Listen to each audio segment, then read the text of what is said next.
اب سوال میرا یہ ہے آپ سب سے، ان ماں باپ سے، ان والدین سے جو آج والدین بنے بیٹھے ہیں، اور ہم بھی اسی لسٹ میں شامل ہیں، کہ سوال یہ ہے کہ کیا ہم نے اپنے بچوں کی تربیت اس حوالے سے، اس پیمانے پر کی، ہم اس پیمانے پر پورا اترتے ہیں؟ تو یقیناً جب یہ میں سوال قائم کروں گی آپ سے تو ہمارا ضمیر ہمیں جھنجھوڑ کے کہے گا کہ نہیں، آج کا بچہ ویسا نہیں ہے جیسے کہ بچے پچھلے زمانے کے تھے۔ پچھلے زمانوں کو بھی چھوڑ دیں، ہم اپنے آپ کی مثال کیوں نہ لیں، ہم اگر اپنے زمانے کو دیکھیں، آپ اپنے زمانے کو دیکھیں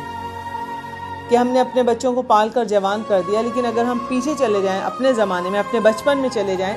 تو اس وقت کیا ماحول تھا؟ اس وقت کا ماحول یہ تھا کہ جب ہم چھوٹے تھے کہ ہم اپنے بڑوں کے پاس جب جا کے بیٹھتے تھے اور ہم ان سے کہتے تھے کہ کہانیاں سنائیں، کہانی سنائیں، معصوم بچے کہتے ہیں نا، تو ہمارے بڑے ہمیں کربلا والوں کی کہانیاں سناتے تھے، وہ ہمیں آئمہ کے واقعات سناتے تھے، ہماری نانی، دادی، ہمارے نانا، دادا، والدین، ہمارے ماں باپ ہمارے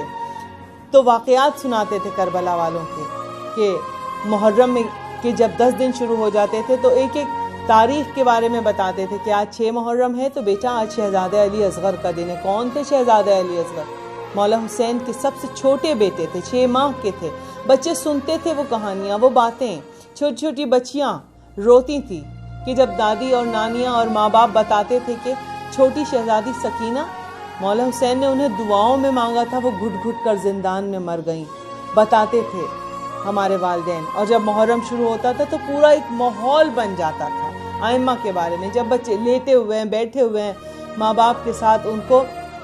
تمام باتیں، تمام کہانیاں، تمام کلمے یاد کرا رہے ہیں، 12 اماموں کے نام یاد کرا رہے ہیں، ناد علی یاد کرا رہے ہیں، ہر چیز بچوں کو یاد۔ ایک ماحول ایسا ہوتا کہ جب محرم شروع ہو رہا ہے اور ہر طرف مجلس کی فرش بچھا ہوا ہے، گھر میں فرش بچھا ہوا ہے، تو بس اب یہی انداز ہوتا تھا کہ بڑے جب مجلسیں کر رہے ہیں تو بچوں کو ضرور لے کر مائیں بیٹھتی تھیں آگے فرش پر، بچوں کو فرش پر بیٹھنا سکھاتی تھی کہ بیٹا اس طرح یہ ہیں آداب، چاہے بچیاں چھوٹی ہی کیوں نہ ہوں۔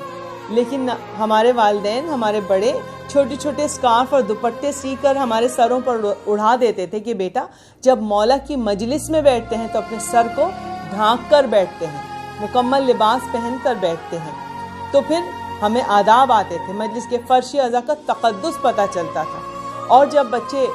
یہ کہتے تھے، یہ دیکھتے تھے ماحول اپنے بڑوں کا، تو پھر کیا ہوتا تھا؟ بچوں کی مجلسیں بھی ہوتی تھیں۔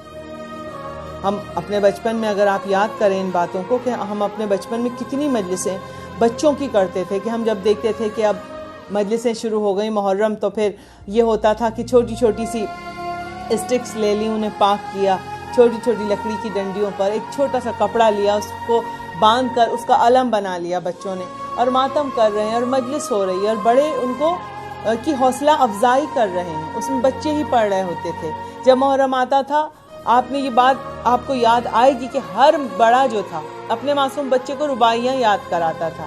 اور ذاکر کے بیٹھنے سے پہلے کرسی پر بچے کو بٹھایا جاتا تھا کہ بیٹا یہ رباعی پڑھو بیٹھ کر مجلس میں۔ یہ تربیت ہو رہی ہے عزاداری کے حوالے سے، اس انداز سے تربیت ہمارے والدین نے۔ اور بہت سی رباعیاں تو مجھے ابھی بھی یاد ہیں جو بچپن میں ہم نے بھی یاد کی تھی، کہ ہماری دادی ماں نے ہمیں یاد کرایا تھا رباعی کے، ایک ننھا سا ذاکر سر ممبر آیا، گردوں سے چمکتا ہوا اختر آیا، اور پھر اس کے بولنے کا انداز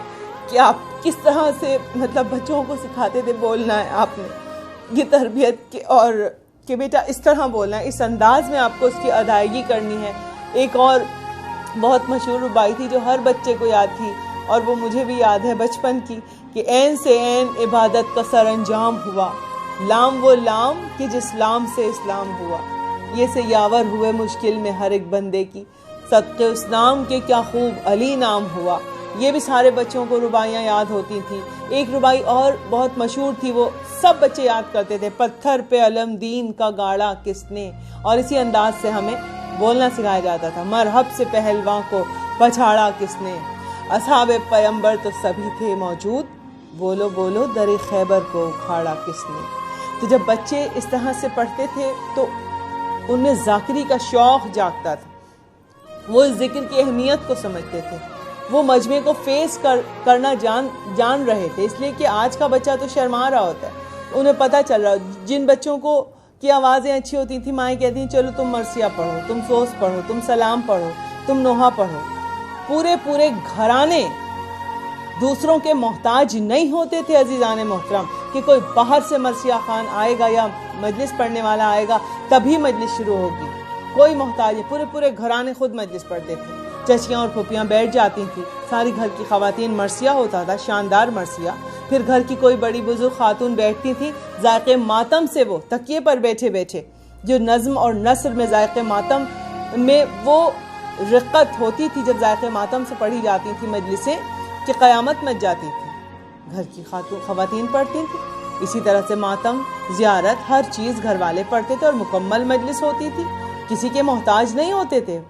تو یہ تربیت، یہ ماحول بچے دیکھ رہے ہوتے تھے، تو پھر بچے، اب ایک بچہ اگر مجلس کرتا تھا تو پھر ہر بچہ کہ ہم بھی اپنے گھر میں مجلس کریں، تبرک بھی پھر وہ بچے خود بانٹ رہے ہیں، اپنے ہاتھوں سے مائیں جو ہیں شربت بنا کر دے رہی ہیں، چھوٹے کوزوں میں وہ سب کو شربت بھی پلا رہے ہیں، وہ مولا کا ذکر بھی کر رہے ہیں، انہیں آداب مجلس آ رہا ہے۔ یہ تھی تربیت، اس حوالے سے تربیت ہوتی تھی بچوں کی کہ عشق حسین اور عزاداری مظلوم کربلا میں بچوں کو فنا کر دیا، ماں باپ فنا ہو جاتے تھے کہ بچوں کے اندر انڈیلنی ہے یہ عزاداری، وہ تربیت۔ اب آپ سوچیں وہ بچے، وہ زمانہ اور آج کا زمانہ، زمین اور آسمان کا فرق ہے عزاداران امام، زمین اور آسمان کا فرق۔ آج کا بچہ آپ دیکھیے، آج تو بچے ہمیں، اب اس میں سب لوگ یہ نہ سوچیں جو میں بات کرنے ابھی جا رہی ہوں کہ جی ہم تو کرتے ہیں، یقیناً بہت سارے گھرانے آج بھی اسی چیزوں پر عمل کر رہے ہیں، جو باتیں میں نے بتائیں اسی طرح اپنے بچوں کو سکھا رہے ہیں، پڑھا رہے ہیں، آداب عزاداری، آداب فرش عزا، عشق اہل بیت، بہت سارے گھرانے ایسے بھی ہوں گے، لیکن جو ہماری نظروں سے گزر رہا ہے، ہم بھی ہر جگہ مجلس پڑھنے جاتے ہیں، ہر جگہ دیکھتے ہیں، ہر ماحول دیکھ رہے ہوتے ہیں کہ کیا ماحول ہے، کیا آج کا بچہ، تو مجھے تو ساری خواتین نظر آتی ہیں مجلس میں بیٹھی ہوئی، کوئی سامنے فرش عزا پر آگے کوئی بھی بچہ جو ہے وہ نظر نہیں آتا ماں کے ساتھ، یا اگر بچے ہوتے بھی ہیں بچوں والی مائیں تو بالکل پیچھے جا کے وہ بیٹھتی ہیں، اور ان کا اصول کیا ہوتا ہے یہ میں نے اپنی آنکھوں سے دیکھا ہے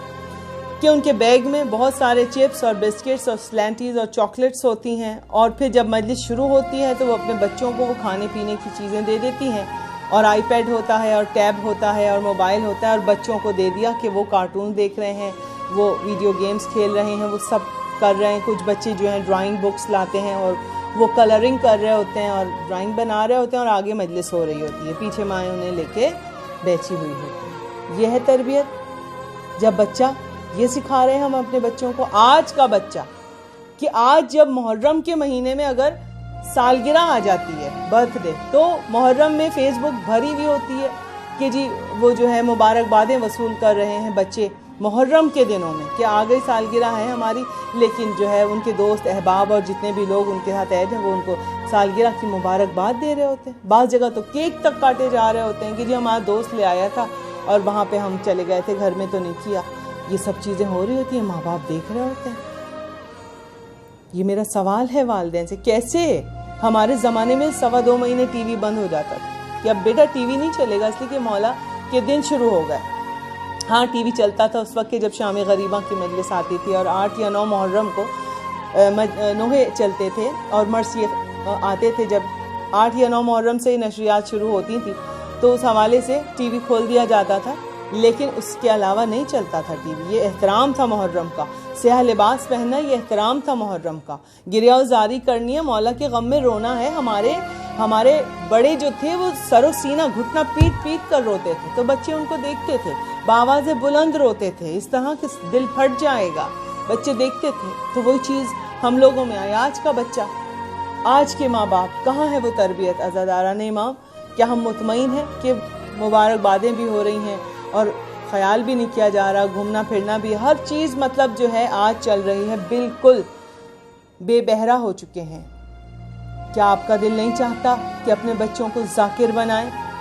یہ ذکر کریں ہمارے بچے، یہ اس عزاداری کے وارث ہیں، یہ ورثے دار ہیں، یہ نسلیں، شمع سے شمع جلے، سلسلہ جاری رہے۔